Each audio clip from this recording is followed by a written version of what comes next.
अस्सलाम वालेकुम, welcome back to my YouTube family. Hopefully आप सब ठीक ठाक होंगे। मैं भी ठीक ठाक हूँ, शुक्र अल्हम्दुलिल्लाह। आज का व्लॉग जो है वो मैंने नाश्ते से स्टार्ट नहीं किया। यहाँ पे जो है वो तकरीबन कोई 2-3 बजे का टाइम है। तो यहाँ पे जो है वो मैं लंच की तैयारी कर रही हूँ। लंच में मैं क्या बना रही हूँ, लंच में मैं जो है वो सिंपल प्लेन ज़ीरा राइस और सादे ही बड़े बना रही हूँ। तो मैंने सोचा कि जो है ना मतलब काफ़ी ज़्यादा मतलब सुबह उठी तो मैं काफ़ी ज़्यादा बिज़ी थी, जिस वजह से जो है वो मैं बाकी का व्लॉग शूट नहीं कर सकी। तो फिर मैं लंच बनाने लगी तो मैंने कहा यहाँ से जो है वो अपना आज का व्लॉग का स्टार्ट करते हैं। दिन भर इतनी जल्दी गुजर जाता है कि पता ही नहीं चलता। आजकल तो वक्त इतनी जल्दी गुजर रहा है कि मैं सोच रही थी, मैंने कहा टाइम कितनी जल्दी से गुजर जाता है कि अभी जो है वो छोटी ईद गुजरी है, अब आगे जो है वो माशाल्लाह से बड़ी ईद आ रही है और साल के साल जो है वो इस तरह गुजरते जा रहे हैं कि पता ही नहीं चल रहा। मतलब इस तरीके से जो है वो टाइम गुज़र रहा है। खैर यहाँ पे जो है वो मैं लंच की तैयारी करने लग गई थी। यहाँ पे राइस बना रही हूँ। इसकी रेसिपी जो है वो मैंने पहले भी आप लोगों के साथ शेयर की हुई है। वैसे ये जिन जिन लोगों ने ये ट्राई किए हैं तो सब ने कहा है कि ये बहुत अच्छे मतलब इस तरीके से सिंपल प्लेन ज़ीरा राइस जो है वो बनते हैं। अगर आप में से किसी ने अभी तक ट्राई नहीं किया तो इसको ज़रूर ट्राई कीजिएगा। मुझे कमेंट सेक्शन में भी लाजमी बताइएगा कि आप लोगों के जो ये इस रेसिपी को ट्राई किया तो किस तरीके की बनी। बस जी, मुल्क के हालात जो हैं वो अभी तक मुझे लगता ठीक नहीं हुए हैं। मतलब न्यूज़ में तो यही बताते हैं। कल भी ये बता रहे थे कि इमरान खान को जो है वो दोबारा से उसकी गिरफ़्तारी के लिए उसके घर के बाहर जो है वो रश डला हुआ है। और यहाँ पे हमारे यहाँ पे लिबर्टी चौक है, तो लिबर्टी चौक के पास भी कल इतनी ज़्यादा पुलिस खड़ी थी, बहुत ज़्यादा पुलिस खड़ी थी। शायद इसी वजह से कि जैसे इमरान खान को गिरफ़्तार किया है तो लोग जो है वो फिर सबसे पहले लिबर्टी चौक को कलमा चौक की तरफ आते हैं, उसी को जो है वो सबसे पहले बंद करते हैं। तो इस वजह से शायद वहाँ पे कल पुलिस इतनी ज़्यादा खड़ी हुई थी। मैं कहती हूँ कि मुल्क में महंगाई इतनी ज़्यादा हो गई, आवाम भूखी मर रही है और ये हुक्मरान जो हैं इनकी आपस की लड़ाइयाँ ही नहीं ख़त्म हो रही हैं। तो अगर आप लोग मुल्क को ठीक करना चाहते हैं तो महंगाई को कम करें, अपने गरीब आवाम के ऊपर ध्यान दें, ना कि हुक्मरान आपस में लड़ लड़ के जो है वो मर रहे हैं। कभी किसकी गिरफ़्तारी है, कभी किसकी गिरफ़्तारी है। मुझे इससे कोई कंसर्न नहीं है कौन किस पार्टी को जो है वो सपोर्ट कर रहा है, कौन किस पार्टी को सपोर्ट कर रहा है। बट देखें, अब ये तो देखें ना कि अवाम जो है वो इतनी गरीब मतलब गरीब अवाम जो है वो भूख से मर रही है, हुक्मरान आपस में लड़ी जा रहे हैं, आपस में एक दूसरे के ऊपर जो है वो इल्ज़ामात लगा रहे हैं। मुल्क के हालात इतने ज़्यादा ख़राब हुए हुए हैं कि मतलब बंदा नहीं बता सकता। चोरियाँ और ये सब कुछ इतना आम हुआ है। ये सब कुछ इसीलिए आम हुआ है ना कि मुल्क के हालात ख़राब हैं, लोग भूखे मर रहे हैं। तो वो इस तरीके से जो है वो चोरियाँ करके, डकैतियाँ मार के, लोगों के कत्ल करके, तो इस तरीके से बच्चों को उठा के ले जाते हैं। इस तरीके से जो है वो अपना मतलब कमा रहे हैं और इस तरीके से जो है वो अपना और अपने घर वालों का जो है वो पेट पाल रहे हैं। बस दुआ करें कि अल्लाह ताला जो है वो हमारे मुल्क अपने हिफ्ज़ ईमान में रखें। ये हालात पता नहीं कब ठीक हो जाएं। कभी कभी दरमियान में, अब 2 दिन पहले की बात है कि इंस्टाग्राम जो है वो बिल्कुल ही नहीं चल रहा था। मतलब उससे पहले उन्होंने मोबाइल इंटरनेट बंद किया। मोबाइल इंटरनेट बंद करने के बाद जो है वो फिर अंदर से जो भी सोशल नेटवर्किंग के कुछ मीडिया के जो है वो चैनल वगैरह बंद कर दिए। अब जो है वो इंस्टाग्राम और फेसबुक कल परसों बंद हुई थी, तो अब इंस्टाग्राम चल पड़ा है। तो अब दोबारा से फिर इमरान खान साहब की जो है वो गिरफ़्तारी का कहने लग गए हैं। पता नहीं क्या क्या हालात जो है वो हमारे मुल्क में चल रहे हैं, हमें तो समझ से बाहर है। मुझे तो लगता है जो हमारे मुल्क के बाहर वाले लोग हैं वो तो खुश हो रहे होंगे कि ये आपस में ही जो है वो लड़ते हैं, इनकी तो आपस में ही जो है वो नहीं बनती।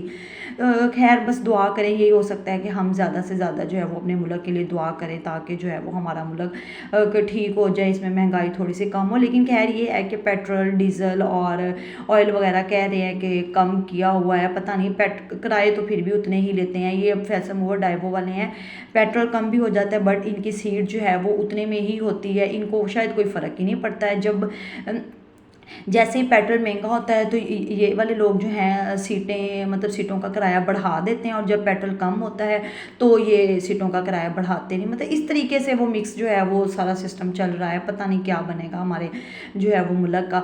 यहाँ पे जो है वो मेरा खाना वगैरह रेडी हो गया था। खाना वगैरह रेडी होने के बाद हम लोगों ने खाना खाया, फिर उसके बाद मैंने जो है वो नमाज़ वगैरह पढ़ी।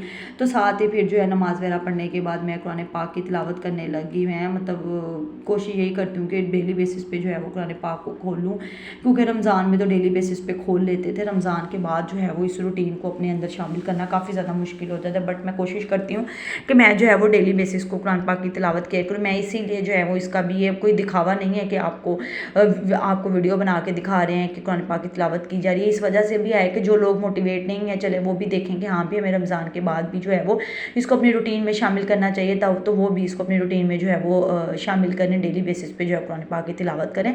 रमज़ान में तो हम माशाल्लाह से डेली बेसिस पे हर कोई जो है वो इसकी तिलावत कर लेता है, आम रूटीन में भी हमें करनी चाहिए। खाना वगैरह खाने के बाद फिर नमाज़ वगैरह पढ़ के फ़ारिग हुई तो यहाँ पे जो है वो इन ड्रॉप डी था, विटामिन डी का इंजेक्शन पड़ा हुआ था, तो कल लेके आए हुए थे। मैंने सोचा कि मैं जो है वो इसको भी पी लूँ। ये प्रोटीन में ही जो है वो मतलब जो मैं पहले इसकी टैबलेट यूज़ की हुई है, मतलब कैप्सूल यूज़ किया हुआ, उसको तो वैसे ही आप खा सकते हैं, बट जो इंजेक्शन है उसको बेहतर है कि आप जो है वो प्रोटीन के अंदर डाल के लें। तो मैंने साथ जो है ना वो 1 कप मिल्क का ले लिया था। मैंने कहा इसके अंदर ऐड करके तो मैं जो है वो इसको पी लेती हूँ। मतलब टेस्ट ठीक था, कोई टेस्टलेस तो नहीं हुआ दूध, क्योंकि छोटा सा तो इंजेक्शन होता है। वैसे भी अपनी डाइट में जो है हमारी डाइट इतनी अच्छी तो होती नहीं है, तो विटामिन डी जो है वो हमारी बोन्स के लिए बहुत अच्छा होता है। इसको जो है वो लाजमी अपनी डाइट में इंक्लूड करें। मैं ये नहीं कहती आप सब इसको शामिल करें, अपने अपने डॉक्टर से जो है वो पूछ के ही आप लोग शामिल करिएगा, तो वैसे इसको मत लीजिएगा। मैंने अपनी मतलब इसको पिया तो मैंने आप लोग के साथ जो है इसको शेयर कर दिया। उसके बाद मैं जो है वो फिर किचन में आ गई, क्योंकि मेरे हस्बैंड कह रहे थे, मेरे हस्बैंड घर ही थे ना, वो कह रहे थे कि गुड़ वाली जो है वो सवैयाँ खाने का काफ़ी ज़्यादा मूड हो रहा है। दूसरा ये कि अगर वैसे आपका गला वगैरह ख़राब हो, गला पका हुआ हो, खुश्क मतलब जैसे होता है कि जैसे ड्राई कफ लगी हो किसी को, तो वो गुड़ वाली सवैयाँ देसी घी में बना के खाएँ, तो वो आपके गले को जो है उससे काफ़ी ज़्यादा रिलीफ मिलता है। तो यहाँ पे फिर मैं जो है वो किचन में आ गई दोबारा से गुड़ वाली सवैयाँ बनाने के लिए। गुड़ वाली सवैयाँ भी उसी तरीके से बनती हैं जिस तरीके से चीनी वाली बनती है, बट ये है कि गुड़ को आपको अलग से उसकी जो है वो चाशनी तैयार करनी पड़ती है। बस मेरे से यहाँ पे थोड़ी सी मिस्टेक हो गई थी सवैयाँ बनाते हुए, वो भी मैं आप लोगों के साथ जो है वो आगे शेयर करती हूँ। खाना तो मतलब 4 साढ़े 4 बजे तक जो है वो खा लिया था, 4 साढ़े 4 बजे तक खा लिया था। खाने का वैसे कोई टाइम तो नहीं था, बट बे टाइम ही जो है वो हम लोगों ने खाना वगैरह खाया। तो उसके बाद फिर शाम हो गई, मतलब उसी टाइम नहीं फिर शाम हो गई, तो मेरे हस्बैंड कहते चलो अब सवैयाँ बना लेते हैं। रात का खाना तो खाना नहीं है, क्योंकि दोपहर में खाना इतना लेट खाया है, तो रात में तो अब खाना खाने की मतलब इतनी गुंजाइश नहीं थी कि खाना खाते भी। हमने कहा अच्छा चलो चाय तो पीनी है, उसके साथ हल्का सा जो है वो सवैयाँ वगैरह बना लेते हैं। सवैयों को अच्छे तरीके से आपने मतलब फ्राई कर लेना, जिस तरीके से आप चीनी वाली बनाते हैं। सवैयाँ तो मेरे ख्याल में हर किसी को बनानी आती होंगी, बड़ी सिंपल सी ईजी सी रेसिपी है। तो इसको जो है वो ऑयल में आपने देसी घी लेना है तो देसी घी ले लें, ऑयल लेना है तो ऑयल ले लें। आपने इसको जो सिंपल तरीके से फ्राई कर लेना। फ्राई करने के बाद वो जो चाशनी तैयार की होगी, मुझसे गलती ये हो गई कि मैं ना भूल गई, शायद वीडियो के चक्कर में भूल गई या किस तरीके से मेरे माइंड से निकल गया। जैसे ही मैंने इसको फ्राई किया ना, फ्राई करने के बाद मैं फ़ौरन बाद वो जो उसकी चाशनी तैयार की हुई थी ना गुड़ की, मैंने इसके अंदर वो ऐड कर दी। उससे गलती ये क्या हुई कि वो गुड़ मीठा था, उसकी चाश जो है वो बड़ी ज़्यादा मीठी थी, उसने सवैयों को मतलब कि थोड़ा हार्ड कर दिया। उस टाइम पे फ़ौरन ऐड नहीं करनी थी, इसके अंदर पहले थोड़ा सा पानी या आप दूध ऐड कर लेते। उसके अंदर जब आपकी सवैयाँ थोड़ी सी सॉफ्ट होती है, उसके बाद आप ये गुड़ वाली जो है वो चाश तैयार करते, तो इससे जो है चाश ऐड करते, तो इससे जो है वो फिर सवैयाँ हार्ड नहीं होनी थी। फिर जो है मैंने फ़ौरन ही मैंने सवैयों को फ्राई करने के फ़ौरन बाद इसमें वो ऐड कर दी थी, तो मेरी सवैयाँ जो है वो बाद में थोड़ी हार्ड हो गई थी। फिर उसको मैंने सही तरीके से दोबारा पानी ऐड करके उसको सॉफ्ट किया। उसके बाद यहाँ पर जो है वो मैंने दम पे रख दिया। साथ ही जो है वो मैंने चाय रखनी। मेरे हस्बैंड कहते हैं कि अच्छा चलो सवैयाँ आप बना लो, तो चाय मैं जो है वो बना। जिस दिन वैसे मेरे हस्बैंड अल्लाह का शुक्र है घर हों तो वो साथ मतलब हेल्प वगैरह करवा देते हैं। उनको पता है कि पहले इसने खाना वगैरह बनाया है, तो अब ये मतलब सवैयाँ बना रही, तो साथ उन्होंने फिर मेरी हेल्प वगैरह कर दी। यहाँ पे उन्होंने चाय बनाई, हमने सवैयाँ खाई। उसके बाद हम लोगों ने चाय और सवैयों को इंजॉय किया। फिर यहाँ पर रात का टाइम हो गया था, तकरीबन 10-11 बजे का टाइम था। तो यहाँ पर फिर हम लोगों ने कहा कि अच्छा चलो अब सोने का टाइम है, तो चलो दूध सोडा बनाते हैं, दूध सोडा बना के पी लेते हैं। दूध के लिए जो है वो पास्चराइज मिल्क लेके आए हुए थे, तो वैसे दूसरा दूध भी पड़ा हुआ था। मैंने कहा दूध सोडा वैसे हमेशा जो है वो पास्चराइज मिल्क का ही अच्छा लगता है, और थोड़ा चिल हुआ हो फिर उस दूध का जो है मज़ा आता है। इसलिए मैं दूध सोडा बनाती हूँ तो मैं शुगर वगैरह कुछ भी ऐड नहीं करती, सिंपल मैं दूध लेती हूँ, दूध के अंदर जो है वो मैं बॉटल ऐड करके तो उसका दूध सोडा बना लेती हूँ, क्योंकि उसकी आपको ज़रूरत ही नहीं पड़ती शुगर ऐड करने की, वैसे इसका टेस्ट इतना ज़्यादा अच्छा होता है।